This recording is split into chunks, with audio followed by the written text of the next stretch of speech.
when my husband and I and a group went to Israel, and we were given an opportunity to go to the town of Shiloh.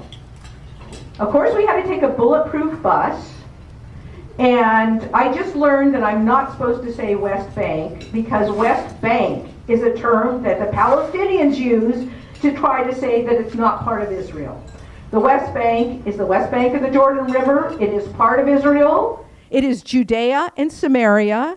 And if you happen to read the Torah or the scriptures, you know this is the biblical heartland of the country. This is where Joshua crossed over the Jordan, and the first permanent tabernacle was set up.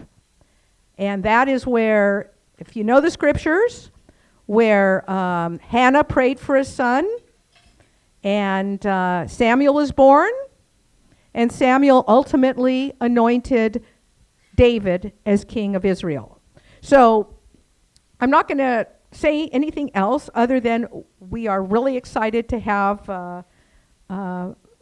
former Mayor David Rubin here.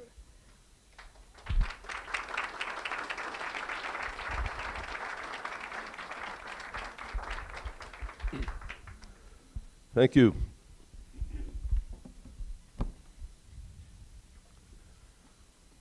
Well, it's always very interesting when someone from this country introduces me as the former mayor of Shiloh. And actually, the Hebrew pronunciation is Shiloh, but what's interesting is that I'm originally from a place called Brooklyn that you may have heard of. And I don't know why people always laugh when I say Brooklyn, but and that's where I was born, that's where I was raised.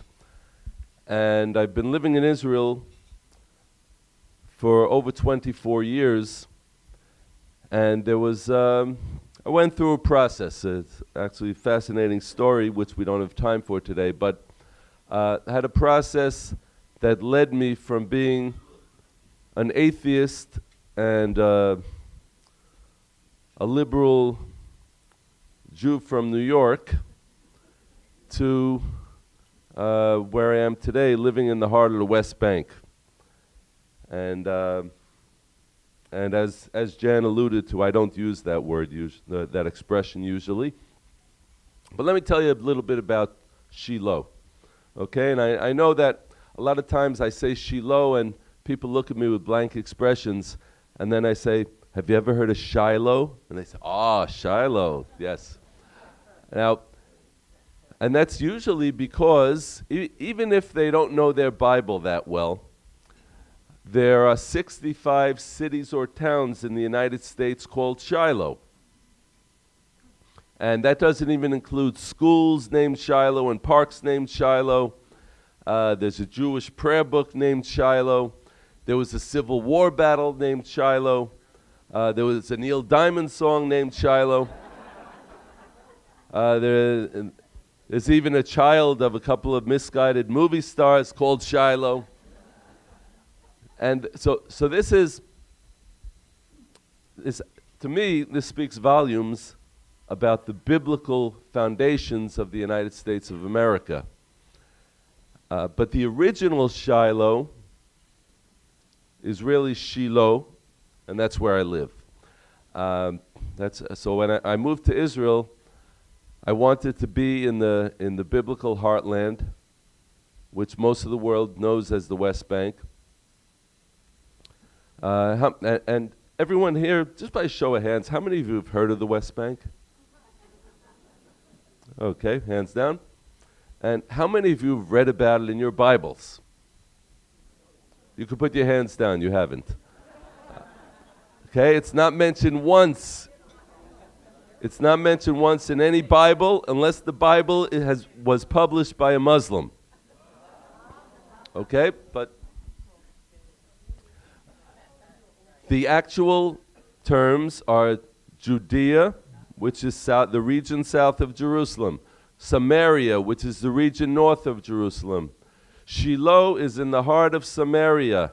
It was the first capital of ancient Israel for 369 years. The tabernacle stood there. That was the precursor of the Holy Temple in Jerusalem. And that's the place where Joshua spoke to the Israelites, and he said the following words: "How long will you wait before coming to take possession of the land that the Lord God of your fathers has given you?" Now those words that Joshua spoke on that day were so powerful that they were not intended just for the Israelites of that time. And they were not just intended for the Israelis of today. And we could also say that they were intended for American Jews, perhaps, even though most of them aren't listening, unfortunately. But I believe that those words were intended for everyone who understands that God's sovereignty is on that land, and that that land is the cradle of Western civilization, which I refer to as Judeo-Christian civilization. So that is where it all began. And then, obviously, after those during those 369 years, there was a woman named Hannah, who came to Shiloh to pray for a son. The son who was born from her prayers was Samuel the prophet. Samuel grew up in Shiloh. He walked up and down the same rocky hills that my children walk up and down every day when they go to school. And he grew up into prophecy in Shiloh as the nation was growing up as a nation. 369 years after Joshua set up the tabernacle in Shiloh, Shiloh is destroyed by the Philistines, the enemies of Israel. Samuel goes on to appoint the first two kings of Israel, Saul and David. David sets up the unified kingdom in Jerusalem. Solomon sets up, his son Solomon builds the Holy Temple in Jerusalem. Several hundred years later, the temple is destroyed. There's an exile of the people from the land. And then the temple is rebuilt. And several hundred years later, it's destroyed again by the Romans. The Romans changed the name of the land to Palestina, naming it after the Philistines. Can I get a glass of water, please? And that name, Palestina, was intended to wipe out the history of the land of Israel. And as a result of that, the name Palestine stuck. But it's important to understand that what they were doing was trying to change history through semantics. And semantics are very important. So when I asked the question about the West Bank, which is a fictional term that the Arabs created, I could also refer to Palestina. Renaming the land after Israel's archenemy, the Philistines, is akin to ISIS taking over the United States of America and changing the name to Al-Qaeda. And that name stuck for the next 2,000 years as various groups came into the land and fought over the land back and forth, different colonial powers. Eventually, Israel started coming home. In the latter part of the 19th century, Mark Twain visits Israel, and he wrote about this in one of his books. He goes through the land, he wanders through the land, he writes about this. He says, "I can walk for miles. There is nary a tree. There is nary a plant.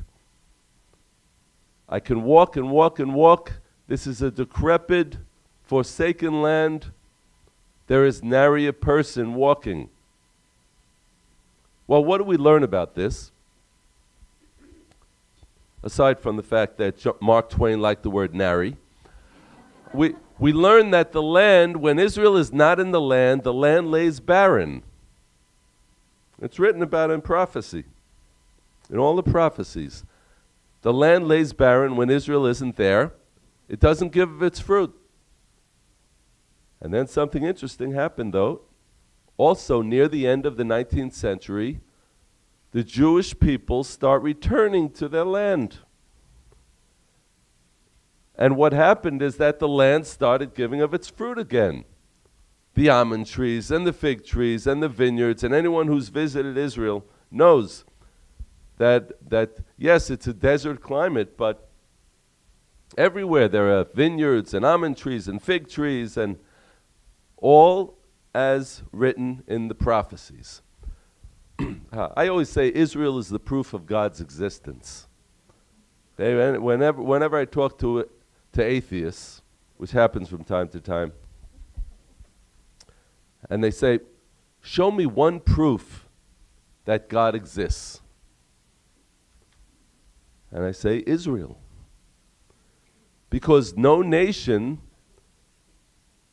gets exiled from its tiny little country, scattered around the world, persecuted in every country in which we lived. Yes, Jews were successful in a lot of the countries in which they lived, but eventually the persecution came. And the pogroms, and the expulsion from Spain and Portugal, and the Holocaust eventually. The persecution always came. But what nation goes through all that and then comes back into its land, recaptures its biblical heartland, as we did in 1967, in 6 days, and on the seventh day we rested? Okay, this doesn't happen. It just doesn't happen in the real world or in the materialistic world. So Israel is a modern miracle. The problem is that in 1967, after we recaptured Judea and Samaria and all of Jerusalem, and the Sinai Desert, and the Gaza Strip, and the Golan Heights in the north, after all that happened, do you think that Israeli leaders said, we praise the Almighty God for everything He's done for us? No, what they said is, we have a great army, don't we? Our boys are wonderful soldiers. Well, that's all well and good. We do have a good army. I'm very proud of it. But the reason why we are there is because of God. And we have to give thanks to God every day for that. Well, in 1993, Israel made a big mistake, probably its biggest political mistake ever, secretly negotiating the Oslo Peace Accords. Okay, named after Oslo, Norway, which is where they were secretly negotiated. But there was a grand ceremony held on the White House lawn to sign those peace agreements. Prime Minister of Israel was there. Yasser Arafat, the former chairman of the Palestine Liberation Organization, was there. And President Bill Clinton was there. Remember him, Hillary's husband? He was there. He was there like a proud grandfather overseeing this $1 million ceremony. And think of all the billions that have been wasted on this peace process.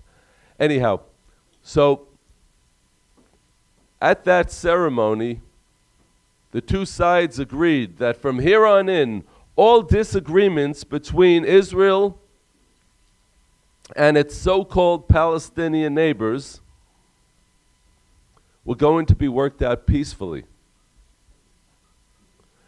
The very next day, Yasser Arafat boards a plane to South Africa, where he was scheduled to speak in a mosque. And he gave his usual fiery Yasser Arafat speech in that mosque.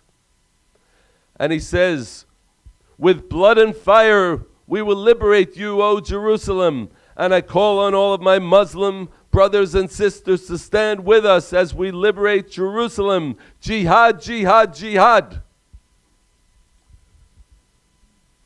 Well, jihad, for those of you who don't know, means holy war against all non-Muslims. And I know occasionally you'll see an imam on Fox News or some other network talking about how Islam really doesn't mean jihad.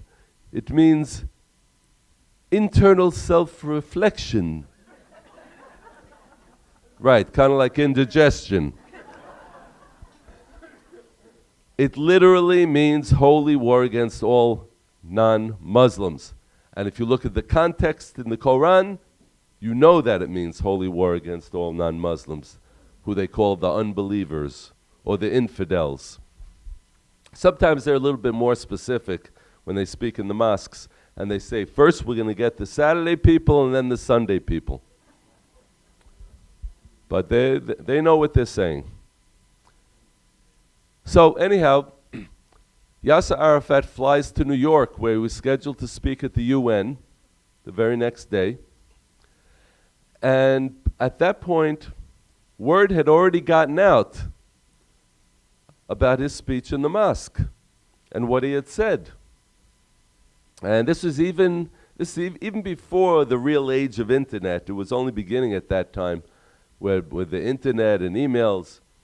And I think at that point, even Hillary Clinton wasn't sending emails yet. But the word was getting out anyhow. So Arafat comes to New York. He comes into John F. Kennedy International Airport, and he comes out of the terminal. And there was a group of reporters waiting for him because they had heard what he said in that mosque. And one of them shouts out to him, "Mr. Arafat, you just signed a peace agreement, an agreement in principle between you and Israel, that from here on in all disagreements will be worked out peacefully. How could you be calling for jihad?" And he looked at them with an expression that I will never forget. And he said the following words.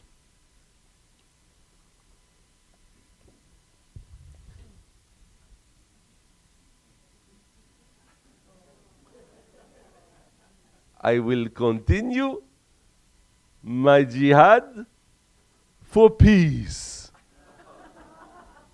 Now, I'll never forget that. Now, Yasser Arafat was not a moron. He knew exactly what he was saying, but that was certainly an oxymoron. It's a contradiction in terms. You cannot have a jihad for peace.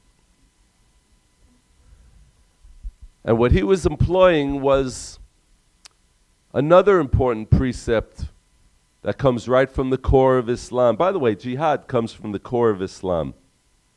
Okay, I know that when you hear the politicians, and I've been following the presidential campaign very carefully, and I know you have one side of the aisle where they're not allowed to say Islamic terrorism, and then you have the other side of the aisle where you have to say radical Islamic terrorism. You can't just say Islamic terrorism. But Islam, Islam has a concept called jihad. It's the highest precept in Islam. Much like in Judaism or Christianity, the highest precept is love your neighbor as yourself. Well, in Islam, the highest precept is jihad, which comes from the core of Islam, which is radical. So if you say radical Islamic terrorism, I guess that's okay, it's accurate, but it's more accurate to just say the jihadist philosophy, which is at the core of Islam. Okay, but I'm not going to get too much into that right now.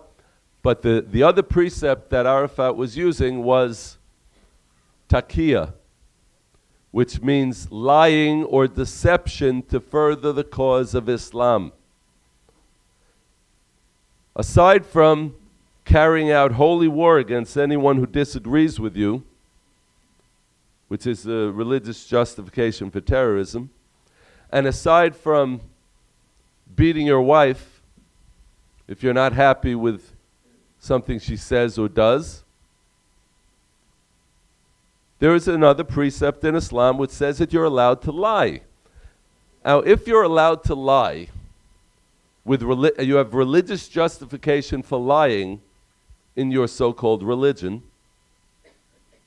then how can we make a peace agreement with such a people? And the Iran deal, same story. You cannot have an agreement with people who routinely lie if they think it'll further the cause of Islam. And you know the Ayatollahs in Iran believe that that agreement will further the cause of Islam because they're going to get a nuclear weapon eventually until we stop them. So there is a fundamental problem with the so-called peace process because you cannot have a peace that is based on falsehood and lies. And that's something that I hope an understanding that the current presidential candidate on the Republican side will come around to. As for the Democratic side, okay, well, I'm not telling you how to vote. Anyhow, so I refer to two Islamic tsunamis.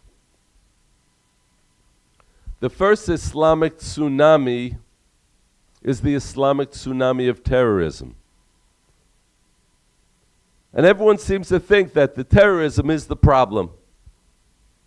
The terrorism isn't the problem. The terrorism is not the enemy.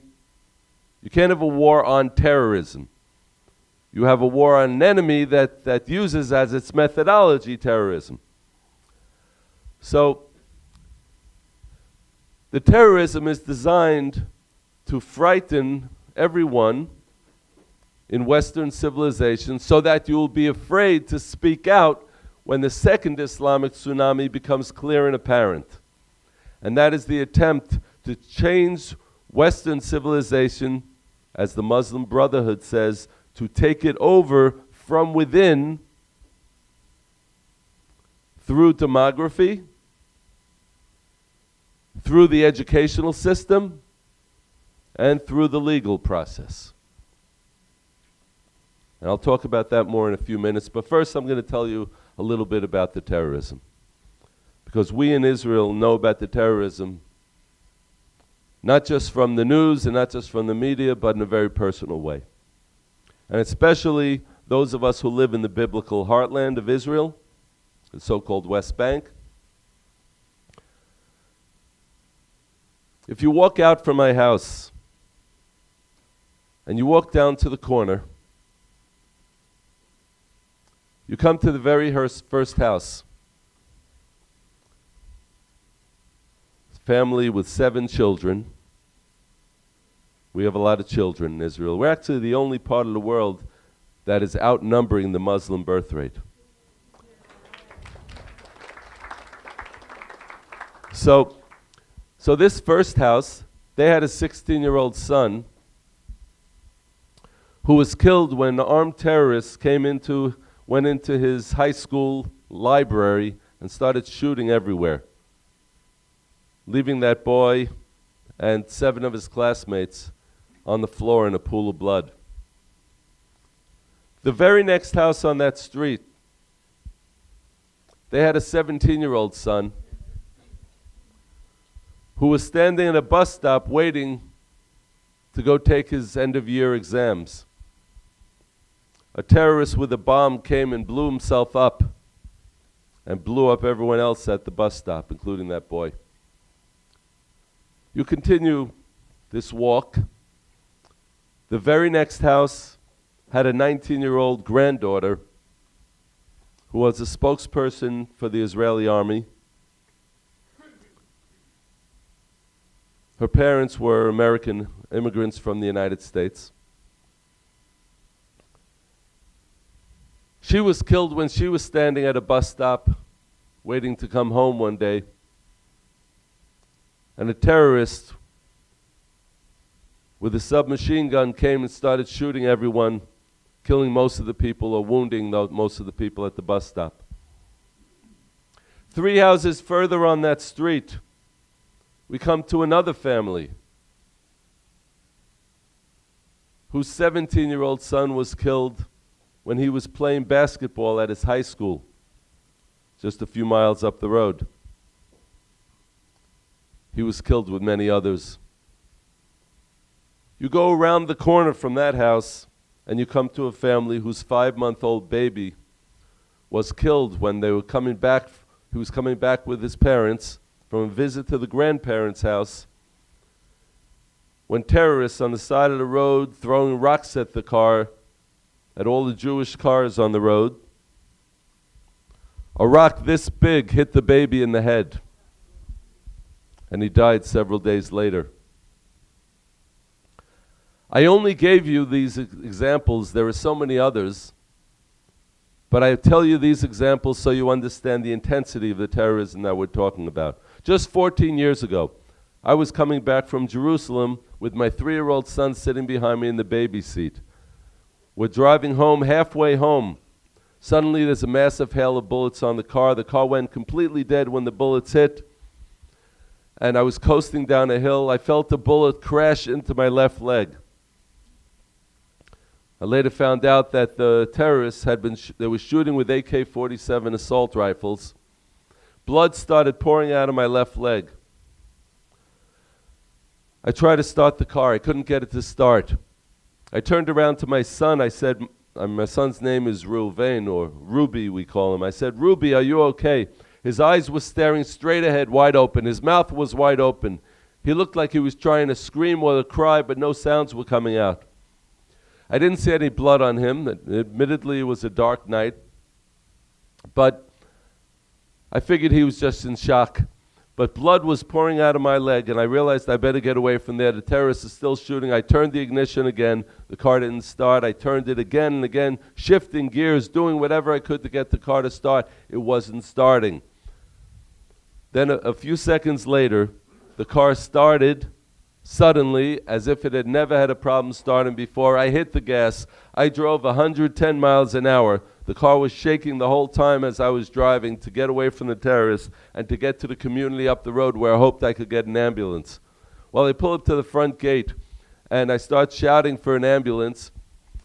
And everyone who heard me, well, it seemed like nobody heard me, but there was a young woman on the side of the road. She heard me, and she started jumping up and down, screaming, "Ambulance, ambulance!"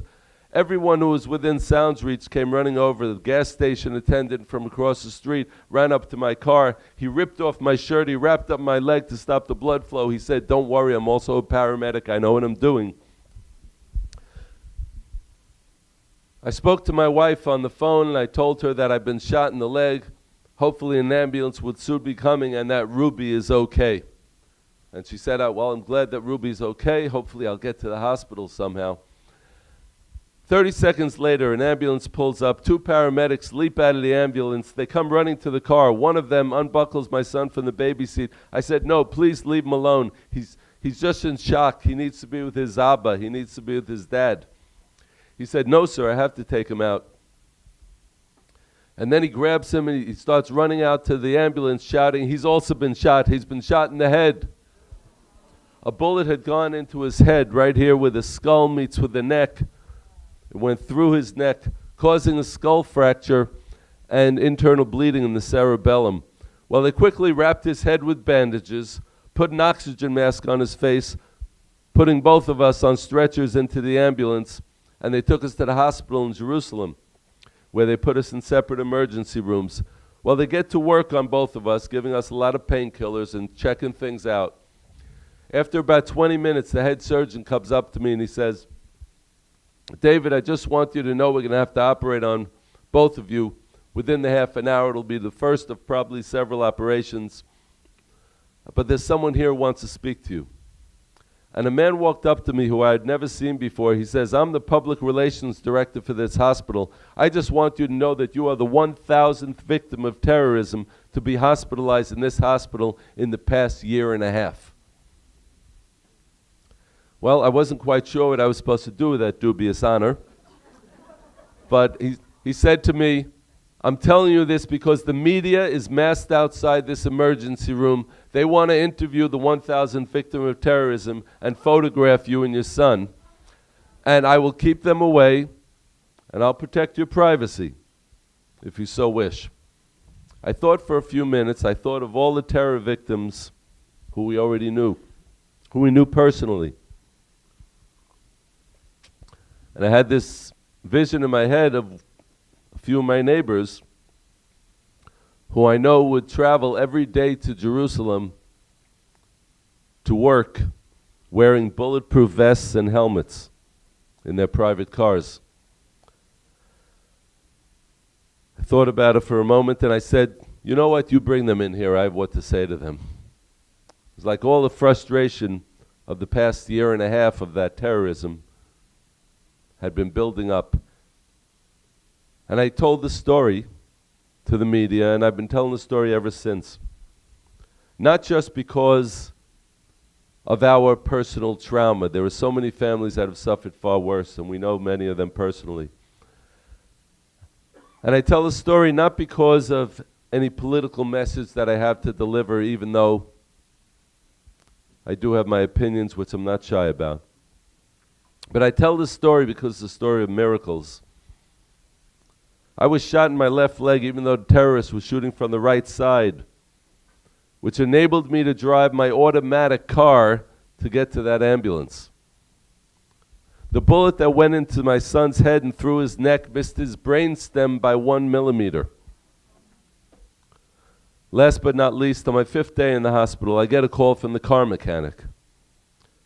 He says, David, I want you to know we have the car. We've started ordering parts. There are 49 bullet holes in the car. It's not going to be easy to fix, but we're going to try. We're going to try, so don't worry. I said, don't worry? Are you serious? My son is in the intensive care unit in the hospital. He's sleeping 22 out of 24 hours of the day because of the bleeding in his cerebellum. He had almost total memory loss. He didn't remember his siblings who came to the hospital to visit him. He didn't remember his little friends, his little 3-year-old friends who made pictures and sent it to the hospital with their names on them. And that was frightening. But the car mechanic is calling me. Nice fellow named Erez from Jerusalem, and he says, David, I'm really just calling you because I have to ask you a question. Why can't we start that car?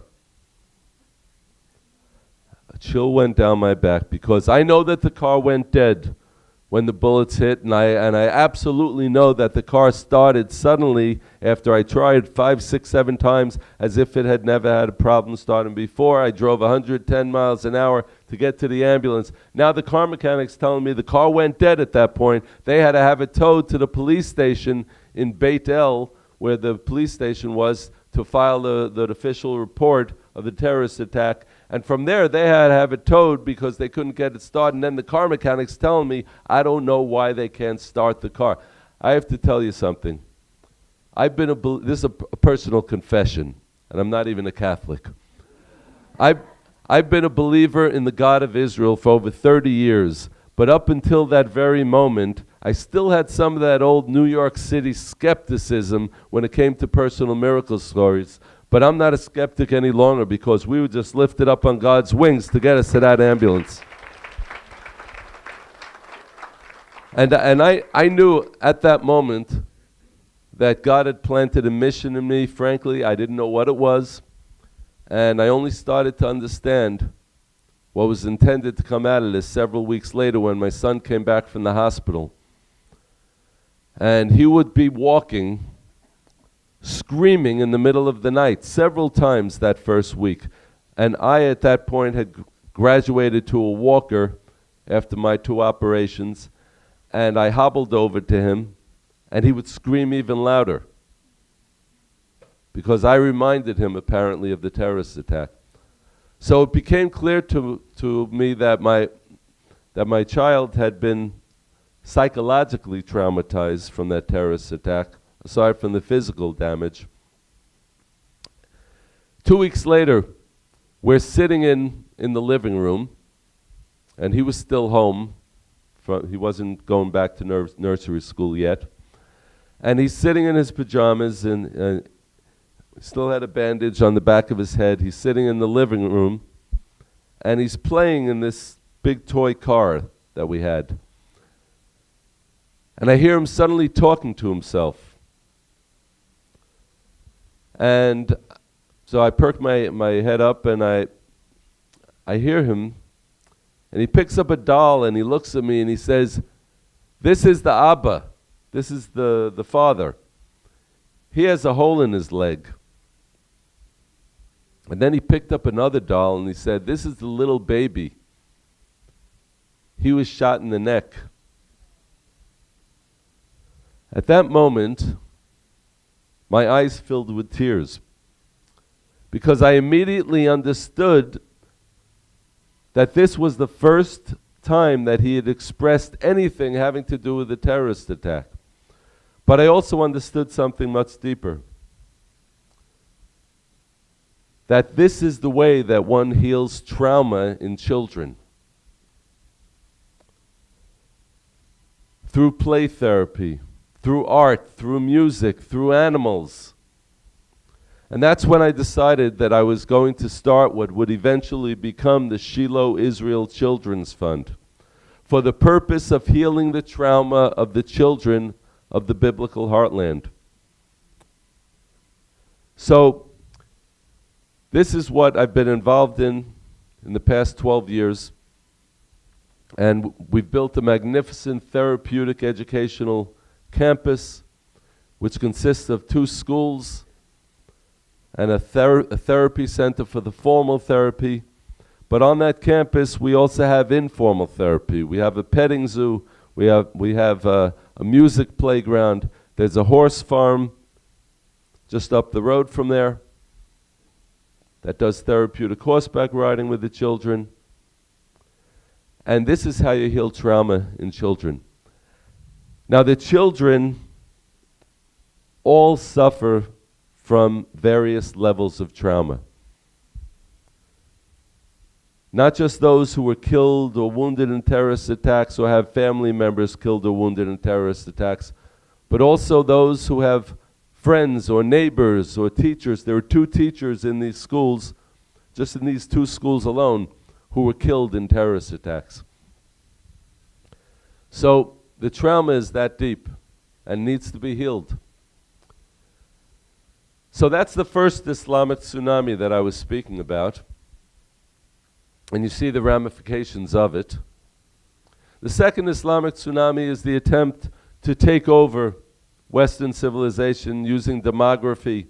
And if you look around your country, and you see that the average American family has 1 to 2 children and a dog and a cat, perhaps. And in fact, as I travel through America, I see more pet department stores than babies' clothing stores. And I think that says a lot. Look, I like animals. But it's a big problem. Because the Muslims, even the Muslims living in America, have between 5 and 8 children per family. That's something that needs to be turned around. People need to, somehow it has to be made clear to children that getting married is a good thing and having children is a good thing. Secondly, There is the problem of education. There are Islamic charter schools popping up all over the United States of America. There are about 50 in the state of Texas alone. They are heavily funded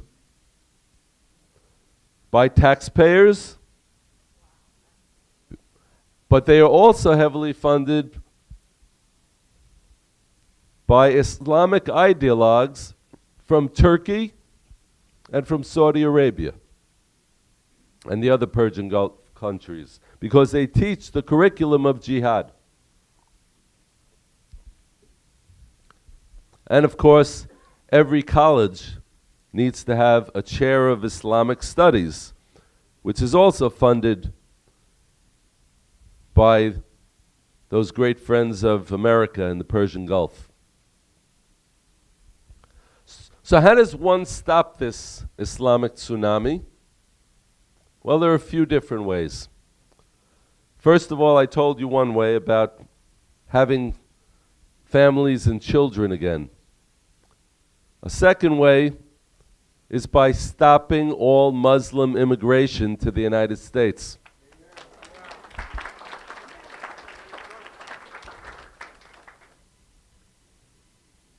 And I would go a step further than Donald Trump on that.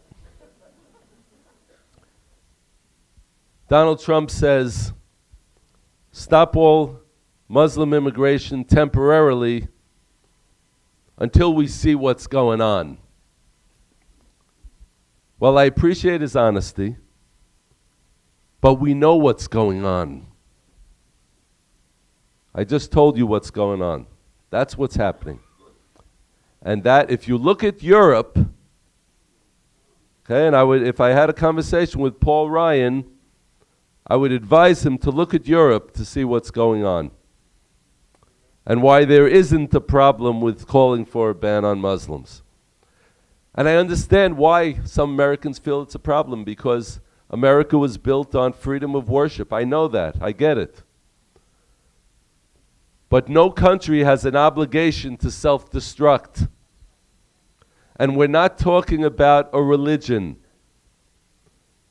I know they say they believe in a God called Allah, and I know all about that. But Islam is an ideology with a political agenda, which is to take over Western civilization and change it into an Islamic civilization.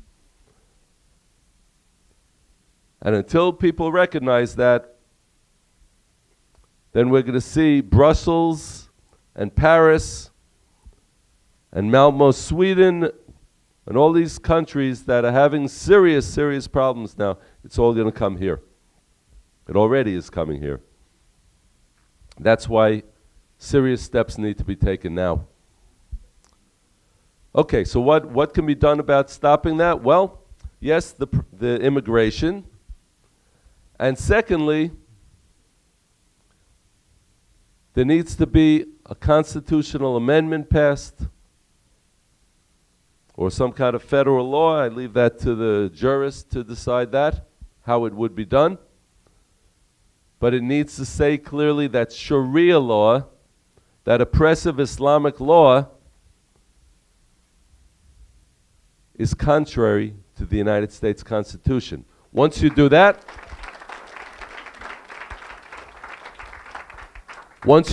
you can close down every Islamic charter school. You would have a legal basis to do so. And you could start the educational process. Well, there's another way to stop the Islamic tsunami, and that is to stand with Israel in these times.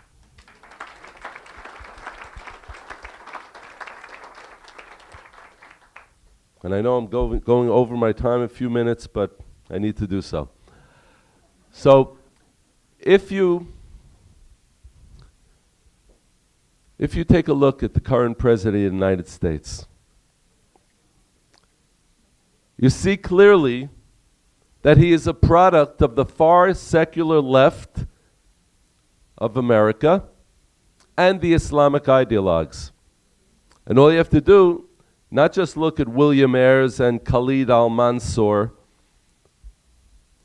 who were the two ideologues from the far left and the Islamic movement, who launched his political career in Chicago together. And Khalid al-Mansur, by the way, was the chief advisor to Al-Walid bin Talal, who's the prince of Saudi Arabia and the king of Saudi Arabia's representative in the United States. But if you look at Obama's parents, you see that as well. Secular communist mother, Muslim father. So the apple doesn't fall far from the tree. But American presidents weren't always like that. George Washington believed in God and believed in the Bible and believed that the blessings go through Israel. And John Adams, John Quincy Adams, Abraham Lincoln all believed in the return of Israel to its land in these times, in fulfillment of prophecy. I'll tell you about one more president, Harry Truman. Harry Truman was the first world leader to recognize the state of Israel in 1948 when it was reestablished. Shortly thereafter, he was visited by the chief rabbi of Israel, Rabbi Herzog. He came to the president, he sat down with him, he wanted to thank the president for his support, and he opens his Bible, as most rabbis would do, and he starts reading from the book of Ezra about King Cyrus, the Gentile king from Persia, who almost single-handedly financed the rebuilding of the Holy Temple in Jerusalem. When President Truman heard these words, he suddenly became very emotional, and he said to the rabbi, "Tell me, Rabbi, is it true that the hand of God is in this?" Meaning in the rebuilding of Israel in these times. The rabbi looked President Truman in the eye and he said, "Mr. President, the Almighty God put you in your mother's womb so that you would have a hand in rebuilding Israel in these times." When President Truman heard this, he burst into tears. Now remember, this is Harry Truman we're talking about. He was a pretty tough guy. His campaign slogan was, "Give him hell, Harry."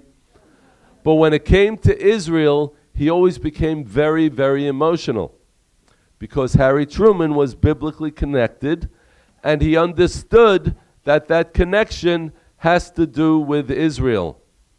That you can't really be biblically connected unless you understand the importance of standing with Israel. And he considered himself to be so blessed that he would have a hand in that process of return for Israel. So how does one stand with Israel? There are three primary ways. One is to pray for Israel, but to pray for Israel to act in biblical ways and in historically accurate ways. There is nothing biblical or historical about a Palestinian state in the biblical heartland of Israel, which is what they're talking about establishing. You cannot create a people that never existed and say that they're going to live in a country that never existed and put it right in the heart of one of the most ancient peoples, nations in the world. Secondly, I always tell people, get politically active. I don't think I need to say it to this group. But being active means making sure to vote for candidates that will stand with Israel. And standing with Israel really means standing with Israel. You cannot divide up the land of Israel, put armed Islamic terrorists in the heart of Israel, in the mountainous regions that overlook the Israeli airport, and say that you're standing with Israel. Thirdly, partner directly with those who are active in the biblical heartland of Israel. So when I'm here, I'm always speaking about the Shiloh Israel Children's Fund, because there is no way to stand with Israel that's better than standing with the children who are the future of Israel. And as I said, we have a lot of children, and if they are treated properly when they need that treatment, and they are educated properly, they grow up to be the most dedicated Israelis who are willing to sacrifice for the land of Israel. So I have a short film I'd like to show you here, and then after the film, hopefully we'll have time for a few questions.